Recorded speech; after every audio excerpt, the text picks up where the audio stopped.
Hello children, welcome back to the channel English Guru. और बच्चों, आज का हमारा जो पाठ है वो कक्षा 6 का भूगोल की पुस्तक का छठा चैप्टर है, पृथ्वी के प्रमुख स्थल रूप। तो आइए शुरू करते हैं चैप्टर। आपने इसमें कुछ स्थल रूपों को ज़रूर देखा होगा जो चित्र 6.1 में दिखाए गए हैं, ये भी हम देखेंगे।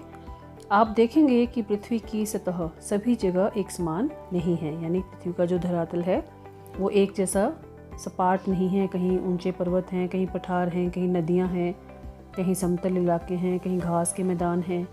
तो ये सब जो हैं एक समान नहीं हैं। पृथ्वी पर अनगिनत प्रकार के स्थल रूप हैं। स्थल का मतलब है भूमि के अलग अलग रूप हैं। स्थल मंडल के कुछ भाग ऊंचे नीचे तथा कुछ समतल होते हैं। समतल मतलब सपाट, बिल्कुल प्लेन। ये स्थल रूप दो प्रक्रियाओं के परिणाम स्वरूप बनते हैं। आपको ये जानकर आश्चर्य होगा कि मैदान जिस पर आप खड़े हैं उसमें धीरे धीरे गति हो रही है। पृथ्वी के अंदर लगातार गति हो रही है। प्रथम या आंतरिक प्रक्रिया के कारण बहुत से स्थानों पर पृथ्वी की सतह कहीं ऊपर उठ जाती है तो कहीं धंस जाती है। क्या आप जानते हैं, पहाड़ी वह स्थलीय भाग है जो कि आसपास की भूमि से ऊंची उठी होती है। आपने अपने घर के आसपास पहाड़ियाँ देखी होंगी, वो अपने जो आपका घर है नॉर्मल उससे थोड़ी ऊपर उठी हुई होती हैं। 600 मीटर से अधिक ऊंचाई एवं खड़ी ढाल वाली पहाड़ी को हम पर्वत कहते हैं।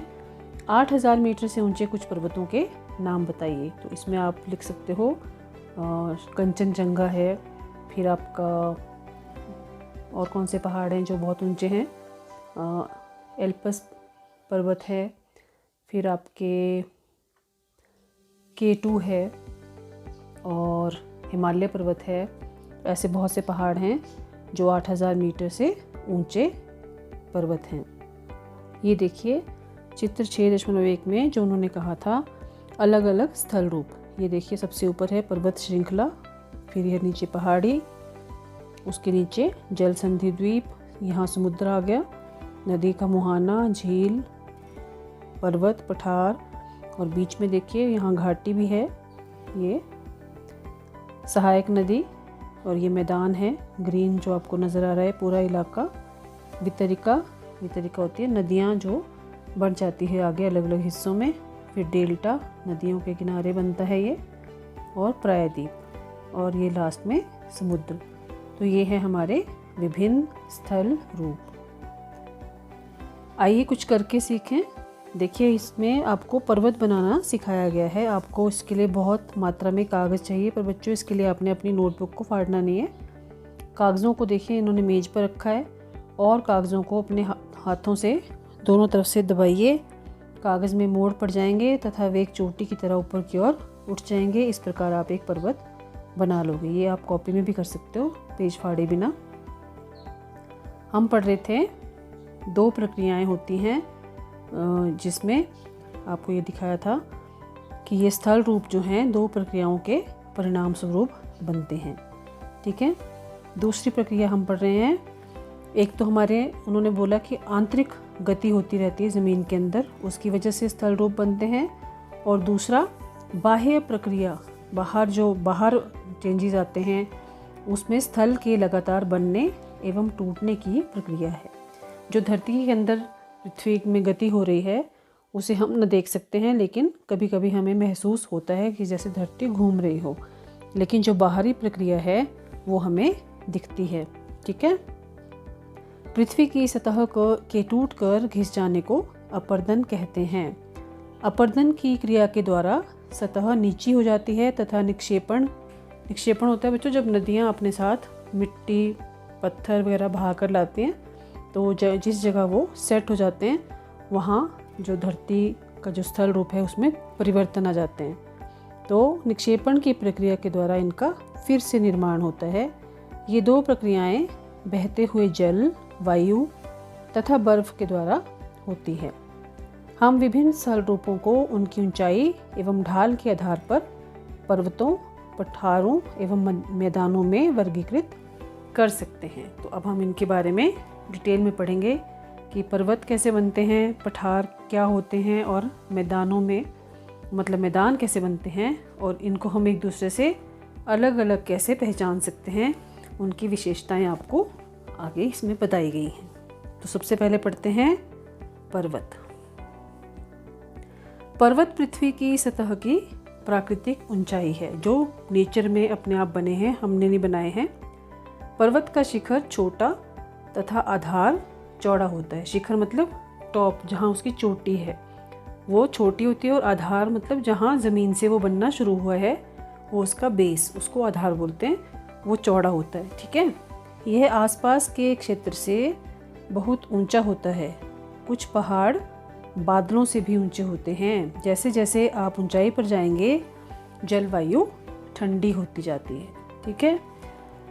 कुछ पर्वतों पर हमेशा जमी रहने वाली बर्फ़ की नदियाँ होती हैं, उन्हें हिमानी कहा जाता है। इसे अंडरलाइन कर लो।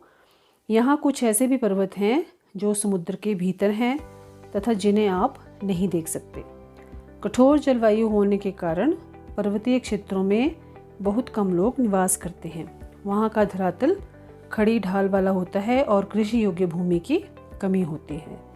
ठीक है। तो इसलिए पर्वतीय क्षेत्रों में लोग कम निवास करते हैं। पर्वत एक रेखा के क्रम में भी व्यवस्थित हो सकते हैं, यानी एक लाइन में भी हमें दिख सकते हैं, जिसे श्रृंखला कहा जाता है। बहुत से पर्वतीय तंत्र समानांतर श्रृंखलाओं के क्रम में होते हैं। समानांतर मतलब एक समान हाइट, उनमें श्रृंखलाएं बन जाती हैं जो सैकड़ों किलोमीटर में फैले होते हैं, जैसे हिमालय, एल्प्स तथा एंडीज़। ये क्रमशः एशिया, यूरोप तथा दक्षिण अमेरिका की पर्वत श्रृंखलाएं हैं। आपको वर्ल्ड मैप जो है पिछले चैप्टर में चित्र 5.1 में उसमें दिखाया गया है, वहाँ आप इनको चेक कीजिए। पर्वतों की ऊंचाई एवं आकार में भिन्नता होती है। पर्वत 3 प्रकार के होते हैं बच्चों। पहला है वलित पर्वत, दूसरा है भ्रंशोत्थ पर्वत और तीसरा ज्वालामुखी पर्वत। हिमालय तथा एल्प्स वलित पर्वत हैं जिनकी सतह ऊबड़ खाबड़ तथा शिखर शंकुआकार हैं, शंकु के आकार के हैं। हिमालय पर्वत और एल्प्स पर्वत आप देख सकते हो अपने वर्ल्ड मैप में, देखिए। भारत की अरावली श्रृंखला विश्व की सबसे पुरानी वलित पर्वत श्रृंखला है। मतलब हमें ये विशेषता पता लग गई कि जो वलित पर्वत होते हैं उनकी सतह ऊबड़ खाबड़ होती है और उनकी जो चोटी होती है वो शंकु के आकार की होती है। शंकु मतलब जैसे त्रिभुजाकार होती है वैसी होती है। अपर्दन की प्रक्रिया के कारण ये श्रृंखला घिस गई है। अपर्दन होता है जब वहाँ से मिट्टी जो है उखड़ उखड़ कर बारिश के कारण या बर्फ़ के कारण बहती रहती है, उसे अपर्दन बोलते हैं। उत्तरी अमेरिका के अपलेशियन तथा रूस के यूराल पर्वत गोलाकार दिखाई देते हैं एवं इनकी ऊंचाई कम है। ये बहुत पुराने वलित पर्वत हैं। नंबर 2 है हमारा भ्रंशोत्थ पर्वत। जब बहुत बड़ा भाग टूट जाता है तथा ऊर्ध्वाधर रूप से, ऊर्ध्वाधर होता है बच्चों जब सीधा और ऊंचाई में कोई चीज़ हम खड़ी कर देते हैं, जैसे ये देखिए, ये बीच का जो हिस्सा है और ये साइडों पे 2 पहाड़ आपको नजर आएंगे खड़े हुए, तो बीच का हिस्सा थोड़ा धंस गया है ना। तो ये जो सीधे हैं और बहुत ऊंचे हैं इनको हम बोलते हैं भ्रंशोत्थ पर्वत। तो ऊपर उठे हुए खंड को उत्खंड मतलब हार्स्ट तथा नीचे धसे हुए खंडों को द्रोणिका भ्रंश यानी ग्राबेन कहा जाता है। ये आपको नज़र आ रहा होगा इसमें मैप में नहीं सॉरी चित्र में। ये देखिए, ये आपका उत्खंड है क्योंकि ये थोड़ा ऊपर को ऐसे उठा हुआ है और ये सीधा है और ऊंचाई है, और ये बीच का हिस्सा ये धंस गया है, इसे हम बोलते हैं द्रोणिका भ्रंश। ठीक है, समझ आ गया। और ये एक सीक्वेंस में है, देखो ये एक पर्वत ये है, ये नीचे को धंसा हुआ है, फिर ये पर्वत है, फिर ये नीचे को धंसा हुआ है, तो ये हमारे भ्रंशोत्थ हैं। तो ये जो ये खंड है इसे हार्स्ट या उत्खंड कहते हैं, और जो ये नीचे को दब गया है इसे हम ग्राबेन या द्रोणिका भ्रंश कहते हैं। ये आपको याद रखना पड़ेगा। यूरोप की राइन घाटी तथा वॉसजेस पर्वत इस तरह के पर्वत तंत्र के उदाहरण हैं। एटलस में दिए गए विश्व मानचित्र से उनकी स्थिति को देखिए तथा इस प्रकार की भू आकृतियों के कुछ और उदाहरणों का पता लगाइए। ये आपकी एक्टिविटी है, ये आप करना है आपने इसको। तीसरी प्रकार का पर्वत है हमारा ज्वालामुखी पर्वत। तो ज्वालामुखी पर्वत ज्वालामुखी क्रियाओं के कारण बनते हैं। अफ्रीका का माउंट किलिमंजारो तथा जापान का फ्यूजियामा इस तरह के पर्वतों के उदाहरण हैं जो ज्वालामुखी फटने से बनते हैं और फिर नई जगह वो विस्थापित होते हैं, वो होते हैं ज्वालामुखी पर्वत। अब हम पढ़ेंगे कि हमें पर्वतों के क्या लाभ हैं। तो पर्वत बहुत लाभदायक होते हैं। पर्वत जल के संग्रहागार होते हैं। संग्रहागार मतलब जहाँ पानी बहुत ज़्यादा उन्होंने अपने अंदर स्टोर किया होता है। बहुत सी नदियाँ जो हैं वो पर्वतों से ही, जो उनमें हिमानियाँ होती हैं, हिमानियाँ मतलब बर्फ़ की नदियाँ, तो बहुत सी नदियों का स्रोत पर्वतों में स्थित हिमानियों में होता है। जलाशयों के जल को लोगों तक पहुंचाया जाता है। पर्वतों के जल का उपयोग सिंचाई तथा पन बिजली के उत्पादन में भी किया जाता है। ये सारे पर्वतों के लाभ हैं। नदी घाटियों तथा वेदिकाएं मतलब छोटी छोटी जैसे नहरें निकाल के पानी को खेतों तक पहुंचाना, कृषि के लिए उपयुक्त होती हैं। पर्वतों में अलग अलग प्रकार की वनस्पतियां तथा जीव जंतु पाए जाते हैं। वनों से हमें ईंधन, चारा, आश्रय तथा दूसरे उत्पाद जैसे गोंद, रेजिन इत्यादि प्राप्त होते हैं। सैलानियों के लिए पर्वतीय भाग उपयुक्त स्थान हैं। वे पर्वतों की यात्रा उनकी प्राकृतिक सुंदरता को देखने के लिए करते हैं। विभिन्न प्रकार के खेल जैसे paragliding, hang gliding, river rafting तथा स्कीइंग पर्वतों के प्रचलित खेल हैं। क्या आप हिमालय में स्थित कुछ ऐसे स्थानों के नाम बता सकते हैं जहां ये खेल खेले जाते हैं? तो बच्चों, एक स्थान तो हमारा कुफरी है, मनाली है हिमाचल में, जहां ये, और पैराग्लाइडिंग के लिए पालमपुर में आप जा सकते हो, वहाँ ये खेल बहुत प्रचलित हैं। ठीक है, अब हम पढ़ते हैं आगे पठार के बारे में। पठार उठी हुई एवं सपाट भूमि होती है, जैसे आपको यहाँ चित्र में ये दिख रही है। ये उठी हुई भी है और ये सपाट है, यहाँ से उबड़ खाबड़ नहीं है। ठीक है, यहाँ आसपास के क्षेत्रों से अधिक उठा हुआ होता है और इसका ऊपरी भाग मेज के समान, टेबल के समान सपाट होता है। किसी पठार के एक या एक से अधिक किनारे होते हैं जिनके ढाल खड़े होते हैं। पठारों की ऊंचाई प्रायः कुछ 100 मीटर से लेकर कई हज़ार मीटर तक हो सकती है। पर्वतों की तरह पठार भी नए या पुराने हो सकते हैं। भारत में दक्कन का पठार पुराने पठारों में से एक है। केन्या, तंजानिया तथा युगांडा का पूर्वी अफ्रीकी पठार एवं ऑस्ट्रेलिया का पश्चिमी पठार इस प्रकार के उदाहरण हैं। तिब्बत का पठार, इसको आप चित्र 5.1 में लेसन 5 में जो संसार का मानचित्र दिया गया है उसमें देखिए, ये विश्व का सबसे ऊंचा पठार है जिसकी ऊंचाई मध्य समुद्र तल से 4000 से 6000 मीटर तक है। पठार बहुत उपयोगी होते हैं। पहले हमने पर्वतों के फायदे पढ़े, उनके उपयोग पढ़े, क्या लाभ होते हैं। अब हम पढ़ेंगे पठारों के क्या लाभ हैं। इनमें खनिजों की प्रचुरता होती है, मतलब बहुत अधिक मात्रा में खनिज पदार्थ हमें यहाँ से प्राप्त होते हैं। यही कारण है कि विश्व के बहुत से खनन क्षेत्र पठारी भागों में स्थित हैं। अफ्रीका का पठार सोना एवं हीरों के खनन के लिए प्रसिद्ध है। भारत में छोटा नागपुर के पठार में लोहा, कोयला तथा मैंगनीज के बहुत बड़े भंडार पाए जाते हैं। पठारी क्षेत्रों में बहुत से जलप्रपात हो सकते हैं क्योंकि यहाँ नदियाँ ऊंचाई से गिरती हैं। जलप्रपात होते हैं बच्चों, और जिनको बोलते हैं फॉल्स, जैसे नियाग्रा फॉल है, ऐसे ही फॉल हो सकते हैं। भारत में छोटा नागपुर पठार पर स्वर्ण रेखा नदी पर स्थित हुंड्रू जलप्रपात तथा कर्नाटक में जोग जलप्रपात इस प्रकार के जलप्रपातों के उदाहरण हैं। लावा पठार में काली मिट्टी की प्रचुरता होती है जो उपजाऊ है एवं खेती के लिए काफ़ी अच्छी होती है।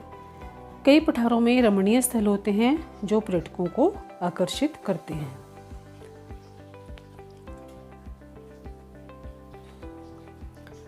नंबर 3, मैदान। मैदान समतल भूमि के बहुत बड़े भाग होते हैं। ये सामान्यतः मध्य समुद्री तल से 200 मीटर से अधिक ऊंचे नहीं होते। कुछ मैदान काफ़ी समतल होते हैं, कुछ उर्मिल तथा तरंगित हो सकते हैं। अधिकांश मैदान नदियों तथा उनकी सहायक नदियों के द्वारा बने हैं।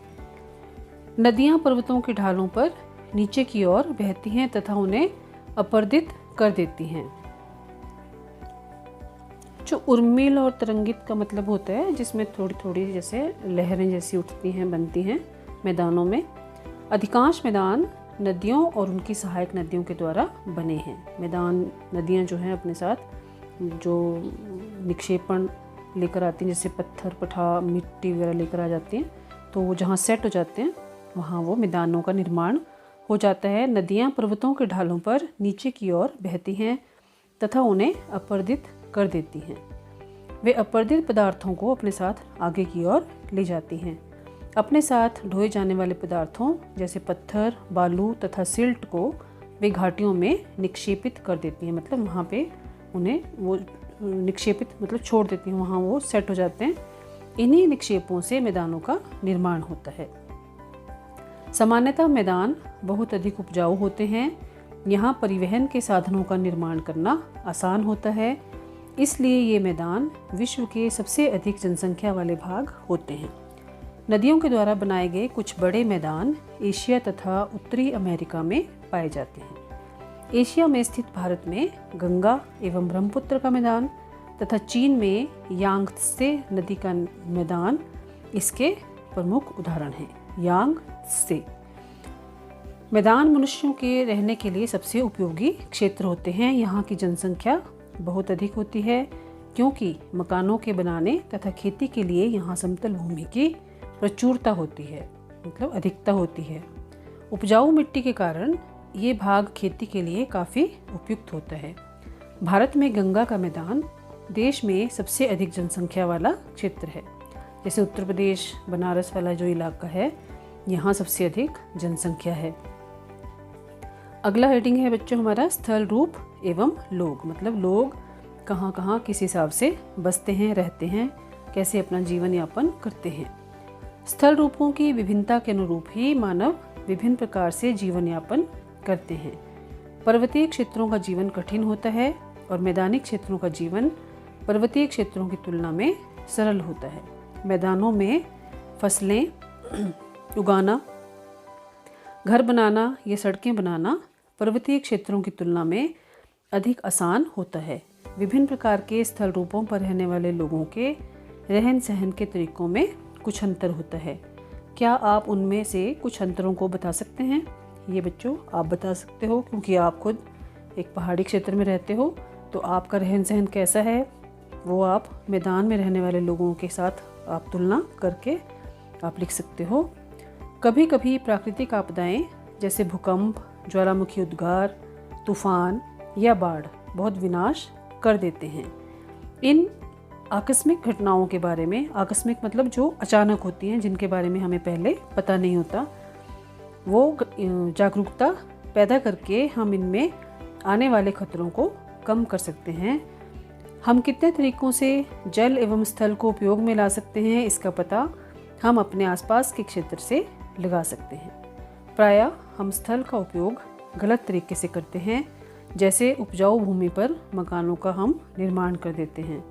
इसी प्रकार हम लोग कूड़ा किसी भी भूमि पर या पानी में फेंक देते हैं, जो कि उन्हें गंदा कर देता है। हमें प्रकृति के इस महत्वपूर्ण वरदान का उपयोग इस प्रकार नहीं करना चाहिए। उपलब्ध भूमि केवल हमारे ही उपयोग के लिए नहीं है, इसलिए ये हमारा कर्तव्य है कि हम आगे आने वाली पीढ़ियों के लिए पृथ्वी को सुरक्षित रखें। देखो ये यहाँ पे एक नदी को प्रदूषित किया हुआ है, कितना यहाँ पे कचरा फेंक के से इसका पानी उपयोग करने लायक अब नहीं रहा है ना। स्वच्छ भारत मिशन, इसके बारे में आप जानते हैं। स्वस्थ शरीर में स्वस्थ मस्तिष्क निवास करता है और स्वस्थ शरीर के लिए स्वच्छ पर्यावरण, विशेष रूप से साफ जल, वायु तथा स्वच्छ वातावरण प्राथमिक आवश्यकताएं हैं। इन सभी प्राथमिक आवश्यकताओं को सभी लोगों को सुलभ कराने हेतु भारत सरकार द्वारा स्वच्छ भारत मिशन कार्यक्रम चलाया जा रहा है। तो बच्चों ये था आपका पाठ। अब इसमें ये एक्सरसाइज है। इसमें आपको कुछ चित्र दिए गए हैं जिसमें आपने पहले बोला गया है चित्र 1 से 10 को ध्यान से देखिए और प्रत्येक के लिए एक एक वाक्य लिखिए कि नंबर 1 पर क्या है, 2 पर, 3, 4 ऐसे 10 तक आपको चित्र दिए गए हैं। तो ये आपने बताना है कि ये क्या चीज़ है, इसके बारे में एक एक आपने वाक्य भी लिखना है। तो देखिए सबसे पहला है हमारा, रेगिस्तान में बालू के टिब्बे बने हुए हैं और यहाँ पे ऊंट के ऊपर लोग सवारी कर रहे हैं। दूसरा ये आपका समुद्र का किनारा है और यहाँ आप एक व्यक्ति को भी देख सकते हैं खड़े हुए। तीसरा है आपका ये सर्प नौका दौड़ होती है केरल में, उसकी फ़ोटो है। और नंबर 4 है आपका एक पर्यटक स्थल है। आगे चलते हैं। नंबर 5 आपका ये है आपका पहाड़ी क्षेत्र की बस्ती। और नंबर 6 में ये आप देखिए औरतें जो हैं चाय के बागान से चाय की पत्तियों को तोड़कर इकट्ठा कर रही हैं। नंबर 7 बच्चों चाय बागान में स्थित ये फैक्ट्रीज हैं जहाँ चाय बनती है। नंबर 8 ये रिवर राफ्टिंग। और नंबर 9 ये चरागाह है। और नंबर 10 ये है बर्फ़ से आच्छादित एक क्षेत्र जहाँ बर्फ़ पड़ी हुई है। अब इसके बाकी जो प्रश्न हैं वो आपको मैंने 1 से 10 तक ये चित्र बता दिए हैं। इसकी मदद से आप बाकी प्रश्नों को आप कर सकते हैं। तो अब हम करते हैं इसकी एक्सरसाइज। चलिए बच्चों, पहला प्रश्न है आपका, प्रमुख स्थल रूप कौन कौन से हैं। तो ये हमने शुरू में ही पढ़ा। प्रमुख स्थल रूप 3 हैं, पर्वत, पठार और मैदान। दूसरा है पर्वत एवं पठार में क्या अंतर है। तो ये लिखेंगे आप, पर्वत का शिखर छोटा तथा आधार चौड़ा होता है, जबकि पठार का ऊपरी भाग मेज के समान सपाट तथा आसपास के क्षेत्रों से अधिक उठा हुआ होता है। पर्वत का उदाहरण हिमालय पर्वत और पठार का उदाहरण दक्कन का पठार या तिब्बत का पठार भी आप दे सकते हो। अगला प्रश्न है, पर्वतों के विभिन्न प्रकार कौन कौन से हैं।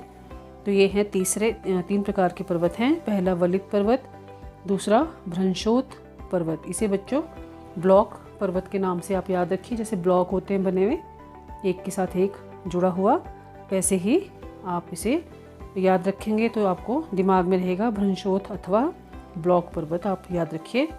तीसरा है ज्वालामुखी पर्वत। मनुष्यों के लिए पर्वत किस प्रकार उपयोगी हैं।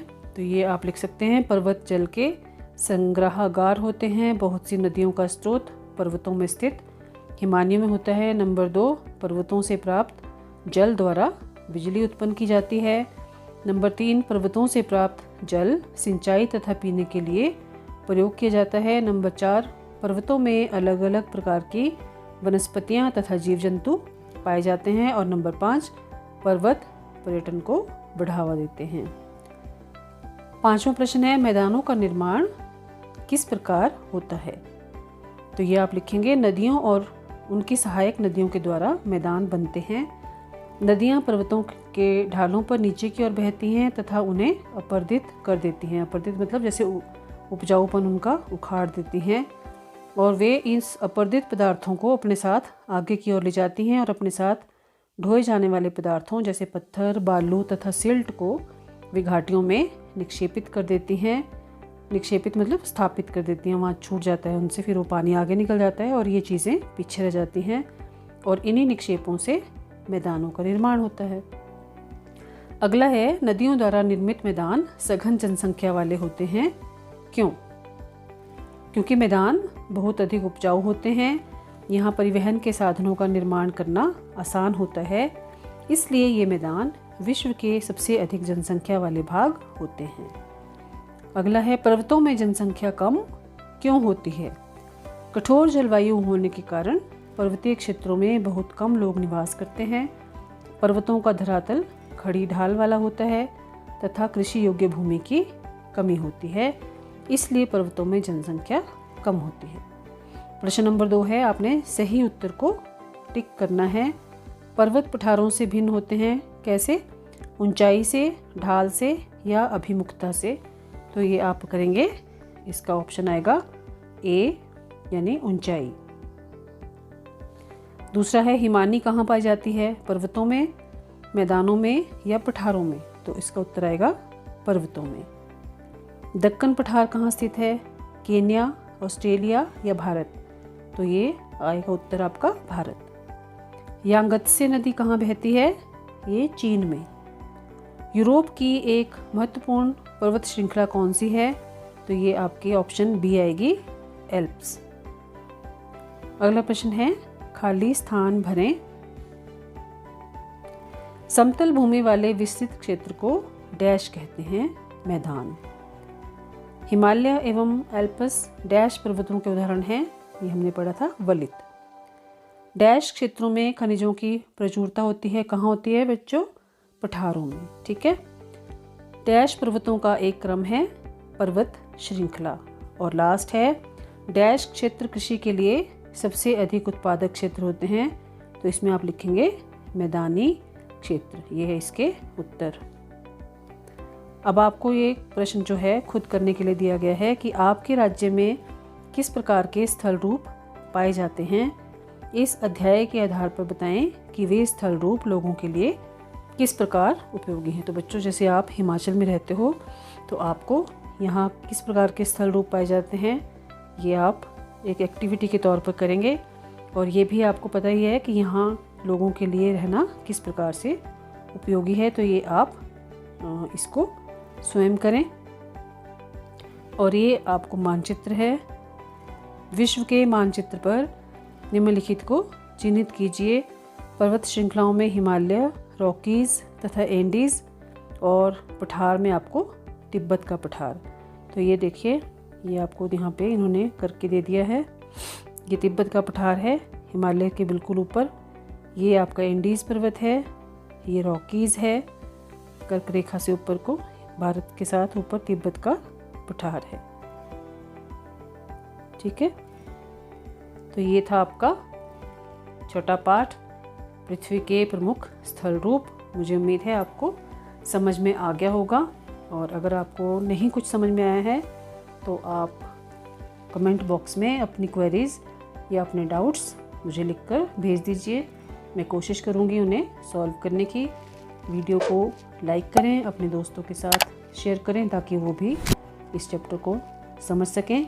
और अगर अभी आपने इंग्लिश गुरु चैनल को सब्सक्राइब नहीं किया है तो बच्चों उसे ज़रूर कर लें। और लास्ट में एक बेल आइकन आता है सब्सक्राइबर बटन के साथ, उसे प्रेस कर देना। और जैसे ही अगली वीडियो आपके लिए बनेगी आपको उसकी नोटिफिकेशन आएगी और आप उसका फ़ायदा उठा सकेंगे। तो बच्चों, आज के लिए हम यही करेंगे और अगली वीडियो के साथ जल्दी ही हम आपके सामने फिर हाजिर होंगे। तब तक के लिए आप अपना ध्यान रखें। Bye bye, have a nice day.